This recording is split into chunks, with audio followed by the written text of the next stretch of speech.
বিশ্বকাপের দল থেকে এবারে ভারত সফরের দলে বেশ কিছু পরিবর্তন নিশ্চিত। সাকিব আল হাসান অবসর নিয়েছেন, সেখানে তাইজুল অথবা হাসান মুরাদকে দেখা যাবে। এছাড়া ওপেনিংয়ে জুনিয়র তামিম পারফরমেন্স করতে পারছে না, সেখানে ইমন অথবা জিসানকে দেখা যাবে। আর একটা জায়গাতে কনফিউশন রয়েছে, সরকার যদি না থাকেন তাহলে ইমন এবং জিসান দুজনে থাকবেন, এবং দুজনের মধ্যে একজন অথবা জুনিয়র তামিমকে আরো একটা সুযোগ দেওয়া হতে পারে যদি সৌম্য না থাকেন। আর একটা জায়গাতে কনফিউশন আছে, সেটা হচ্ছে কেন রিয়াদকে ক্যারি করা হচ্ছে। 26 সালে তো বিশ্বকাপ খেলবেন না, সে একটা প্রশ্ন থাকে। তবে একেবারে নতুন টিম নিয়ে যাবে না এবার, বা এই যাত্রায় রিয়াদ থেকে যাচ্ছেন।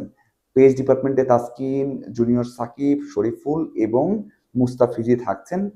মিরাজ এবং মাহাদির মধ্যে মাহাদিকেই দলে দেখা যাবে। এই হচ্ছে ভারত সফরের দল, এবং এখান থেকে বিশ্বকাপের একটা ভাবনা শুরু হয়ে যাবে।